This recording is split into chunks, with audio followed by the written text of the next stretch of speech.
A News Channel 11 investigation reveals a plan to transform the Bristol Mall into a casino and resort has been in the works for months. Good evening, I'm Josh Smith. And I'm Sarah Diamond. Emails obtained show city leaders were conducting meetings to discuss the topic as far back as July.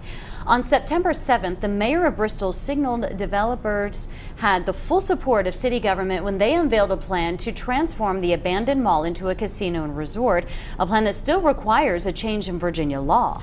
And then it was a week ago tonight, Bristol leaders first brought up the proposal at a city council meeting, approving a resolution in support of the plan and conducting a public hearing, they said, to get input from city residents. Some at that meeting made it very clear they are not in support, and they actually questioned whether public opinion really mattered.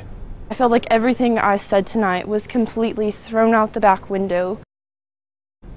Emails obtained by News Channel 11 reveal some Bristol, Virginia City Council members had months to consider this project because they already knew it was in the works. Jackie DeFusco asked the city manager if all the rules enforcing transparency and open government were followed leading up to the deal. Josh, Sarah, Bristol, Virginia City Manager Randall Eads tells me a maximum of 2 council members are allowed to meet about city business outside of the public eye. So no laws were violated here, but some citizens in Bristol, Virginia felt blindsided by the casino proposal, largely discussed behind closed doors.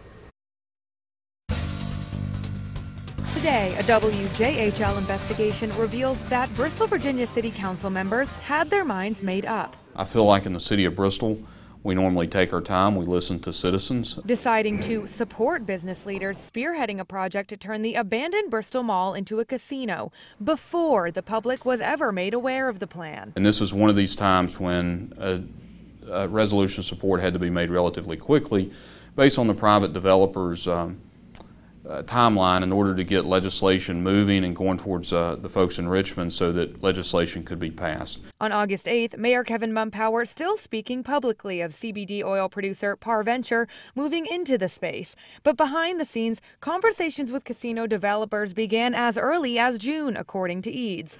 Eads and Vice Mayor Kevin Wingard met with them August 1st to discuss the project's economic benefits. Later came meetings with council members. Eads texting Councilor Bill Hartley, "Would you want to meet the owners of the mall on Tuesday at 6. Councilor Neil Osborne was also in attendance for that September 4th meeting. Developers withheld key details from the public despite multiple media requests until a press conference on September 7th. Eads sent an email to council members prefacing that event. The subject line labeled "Very Important," reading, "It will help our cause if you are all in attendance to show support."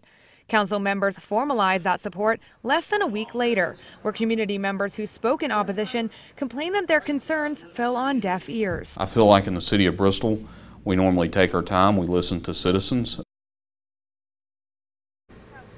And Eads says if people of Bristol want to voice their opposition or support for the proposal, there's still plenty of time to do that at council meetings before the General Assembly begins to consider this early next year. For now, live in the newsroom, Jackie DeFusco, News Channel 11 in your corner.